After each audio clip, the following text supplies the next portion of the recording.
Assalamualaikum warahmatullahi wabarakatuh. Alhamdulillahi rabbil alamin. Wassalatu wassalamu ala nabiyyina Muhammadin wa ala alihi wa ashabihi ajma'in. Amma ba'du. Ikhwani wa akhwati yang kami hormati, rahimani wa rahimakumullah. Kita akan melanjutkan pembahasan masih mengenai tahapan di dalam pengumpulan Al-Quran. Kita masuk ke tahapan yang kedua,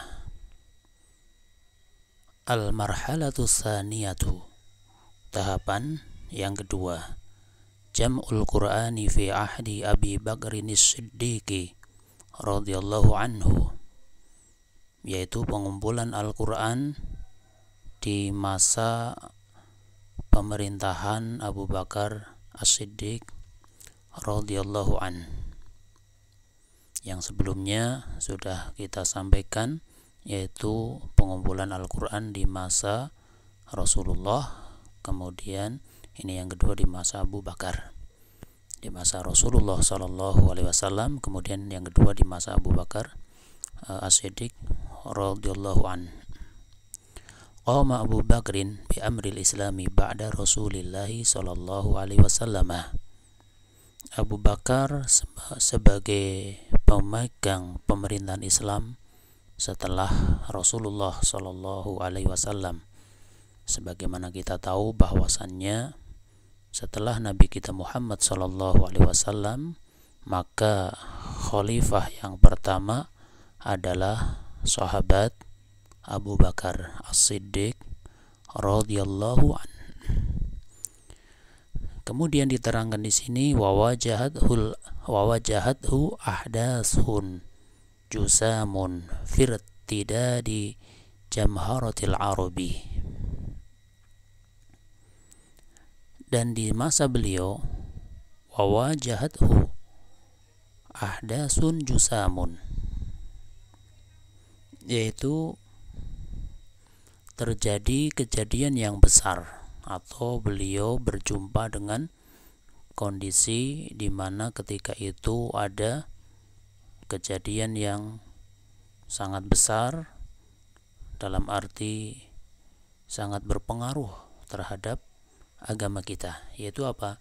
Firtidadi jamharatil arabi, yaitu dalam hal murtadnya banyaknya orang-orang Arab ketika itu.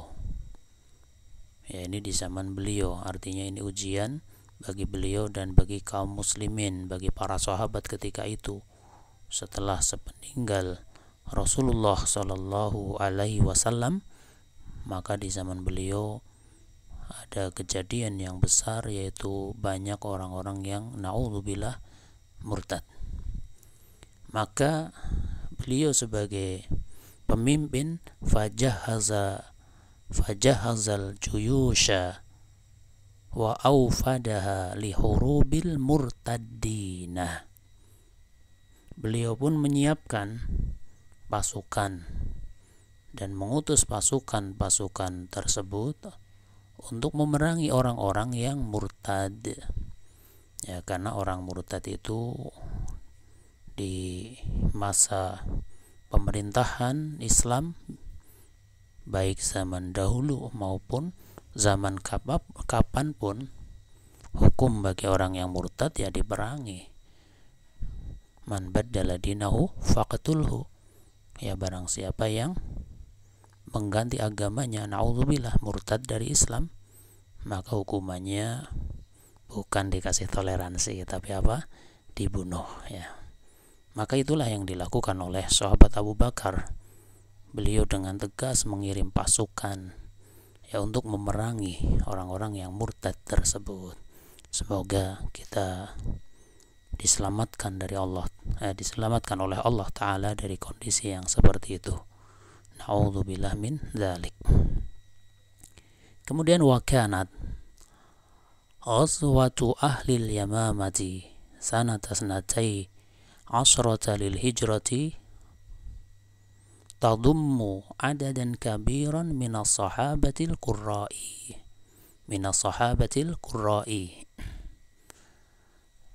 Dan pada peperangan Yamamah di zaman beliau,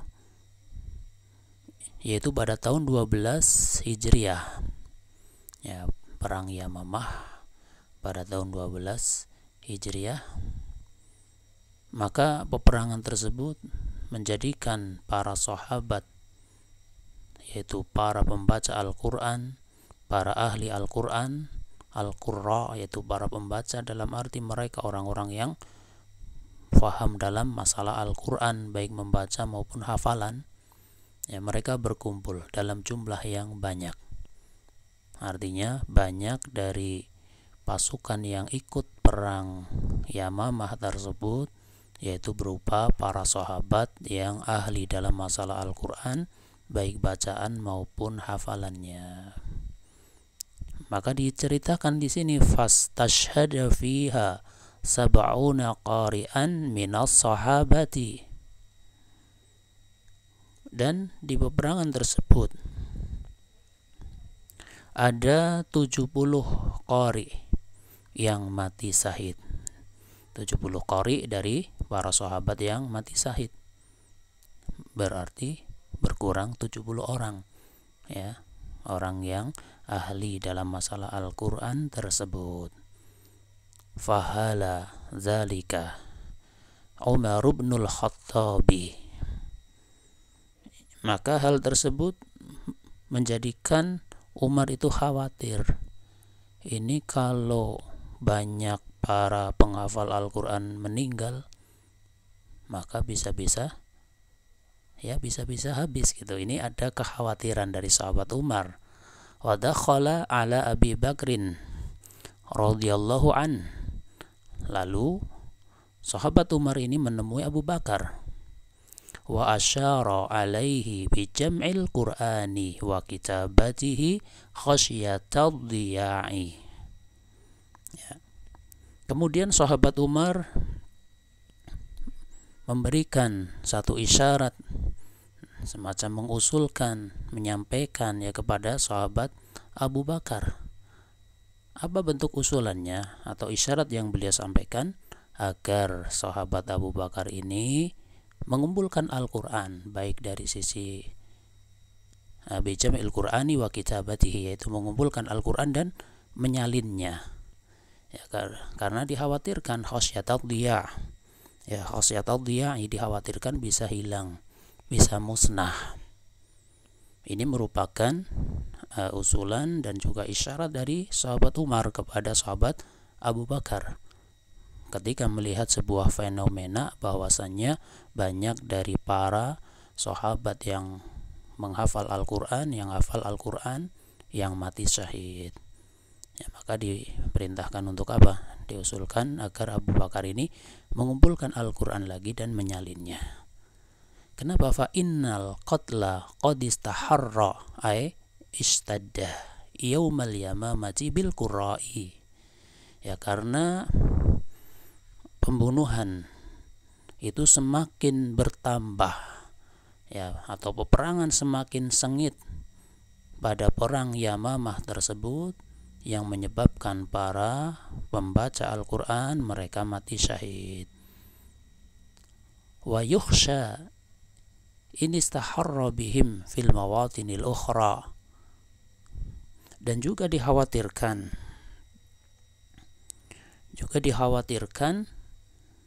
dengan sengitnya atau semakin kerasnya peperangan, maka akan menimpa orang-orang yang penghafal Al-Quran, membaca Al-Quran, ahli dalam Al-Quran, menimpa mereka banyak yang meninggal dunia di tempat-tempat yang lain. An yudayya al-Qur'anu wa yunsa. Ya, dikhawatirkan Al-Quran menjadi hilang dan dilupakan. Karena apa? Banyak ahlinya yang meninggal dunia. Ini yang dikhawatirkan oleh sahabat Umar, disampaikan kepada Abu Bakar agar menulis Al-Quran, mengumpulkan Al-Quran, menulis Al-Quran. Ya, kalau bahasa kita, mumpung masih banyak sahabat yang bisa diambil ilmunya ketika itu. Ya, karena yang dikhawatirkan kalau perang kemudian banyak yang meninggal dunia dari para pembaca Al-Quran, dikhawatirkan maka Al-Quran itu menjadi hilang dan dilupakan. Maka hal tersebut menjadikan Abu Bakar ini ada sedikit bimbang. Fataraddada Abu Bakrin min qawli Umar radhiyallahu anhu. Maka sahabat Abu Bakar menjadi bimbang dari usulannya sahabat Umar. Semoga Allah meridhai beliau. Ya, dari sisi apa? Ini perkara yang sangat besar, yaitu mengumpulkan Al-Quran, menyalin Al-Quran. Yaitu di awal-awalnya seperti itu. Akan tetapi yang terjadi yaitu apa yang Allah kehendaki, dan itulah yang Allah kehendaki. Summa syarrahallahu sadrahu. Kemudian Allah pun melapangkan hati Abu Bakar As-Siddiq radhiyallahu an, yaitu melapangkan dalam arti agar menerima usulan dari sahabat Umar tersebut. Ya.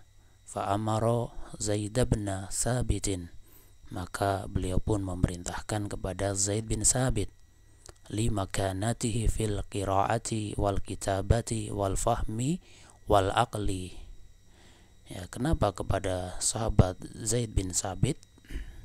Ya, karena kedudukan dia, makanah dia, kemampuan dia dalam hal membaca, dalam hal menulis, dalam hal memahami Al-Quran, ya, dalam hal memahami Al-Quran, dan juga dalam hal wal aqli, yaitu bisa mencernanya, wa syuhudihil urdati, dan juga sahabat Zaid bin Sabit tersebut, beliau termasuk orang yang menyaksikan, ya, syuhudihi al-urdata, afan wa syuhudihi al-urdata, jadi maf'ul bihnya syuhud, ya. Dan karena beliau juga menyaksikan, yaitu Zaid bin Sabit menyaksikan al-urdah, yaitu wujudnya mushaf al-akhirata, afan wa syuhudihi al-urdata al-akhirata, yaitu beliau menyaksikan penampilan atau wujud mushaf yang terakhir. Fataraja'a Zaidun li hadhihi al-muhimmati syaqati, maka akhirnya sahabat Zaid bin Sabit kembali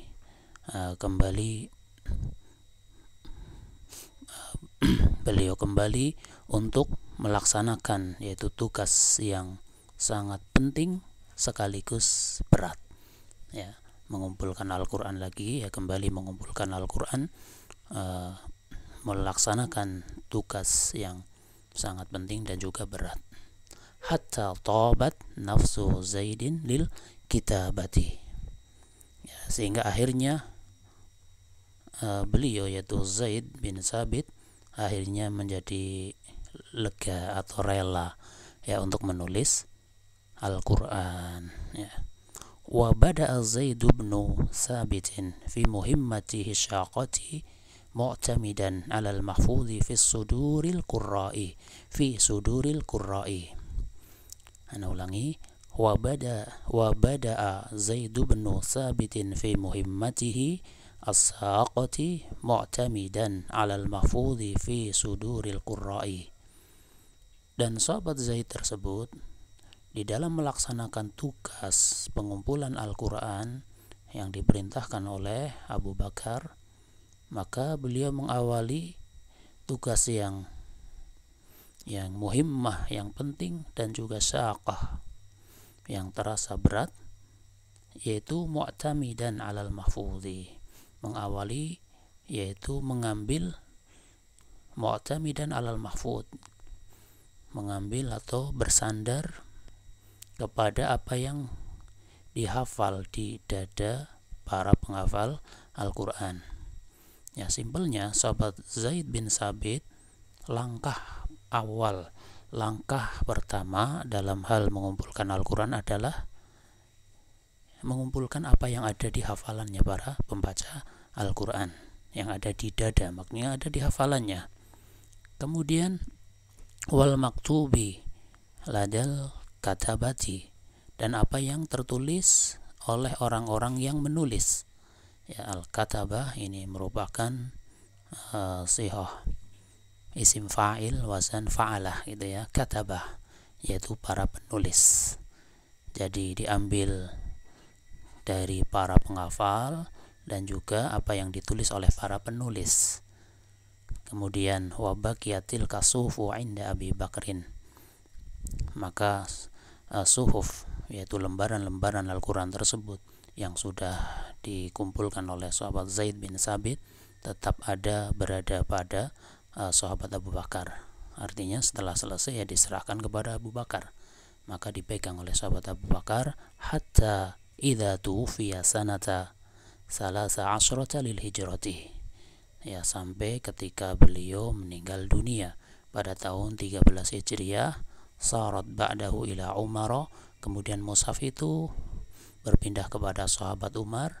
Wa dhallat indahu hatta mata, dan senantiasa mushaf itu ada di sisi Umar sampai sahabat Umar meninggal dunia. Summa kanat inda Hafsata ibnatihi. Kemudian setelah Umar meninggal dunia, mushafnya berpindah ke putrinya, yaitu siapa? Hafsah. Ya, berpindah ke putrinya yaitu Hafsah. Ya, intinya di tahap yang kedua itu adalah pengumpulan Al-Quran oleh sahabat Abu Bakar yang diperintahkan kepada sahabat Zaid bin Sabit, kemudian dipegang oleh Abu Bakar, dilanjutkan oleh Umar meninggal dunia, dipegang oleh putrinya. Wa hadhil marhalatu tsaniyatu, inilah tahapan yang kedua min marahili jam'il Qur'anil karimi, tahapan yang kedua dari tahapan-tahapan pengumpulan Al-Quran yang mulia. Ayyuhal ikhwah wal akhwat yang kami hormati rahimani wa rahimakumullah, demikian yang bisa disampaikan pada kesempatan kali ini, yang simpelnya intinya di tahapan kedua ini dilakukan oleh sahabat Abu Bakar atas isyarat dari sahabat Umar karena banyaknya para penghafal Al-Quran yang meninggal dunia terutama pada perang Yamamah. Kemudian akhirnya sahabat Abu Bakar memerintahkan kepada sahabat Zaid bin Sabit untuk menulis Al-Quran, maka dilakukanlah tugas tersebut oleh sahabat Zaid bin Sabit, ya, diawali dari mengumpulkan apa yang ada di hafalan para pembaca Al-Quran dan juga apa yang ditulis oleh para penulis. Ya, kemudian setelah terkumpul diserahkan kepada sahabat Abu Bakar, dipegang oleh beliau sampai meninggal dunia. Kemudian mushaf itu dilanjutkan dipegang oleh sahabat Umar sampai meninggal dunia. Kemudian dilanjutkan atau dipegang oleh putrinya yaitu Hafsah radhiyallahu anha. Kemudian nanti di marhalah yang ketiga yang ada di sahabiyah yaitu putrinya Umar yang bernama Hafsah nanti akan diambil oleh sahabat Utsman bin Affan untuk disalin, ya, untuk disalin. Demikian yang bisa disampaikan. Atas kesalahan kekurangan Anda minta maaf yang sebesar-besarnya, dan mungkin kalau suaranya agak kurang jelas maka mohon dimaklumi. Ya, semoga kita diberi kemudahan ya di dalam menuntut ilmu. Wallahu a'lamu bissawab. Subhanakallahumma wa bihamdika asyhadu an la ilaha illa anta astaghfiruka wa atubu ilaik. Wassalamualaikum warahmatullahi wabarakatuh.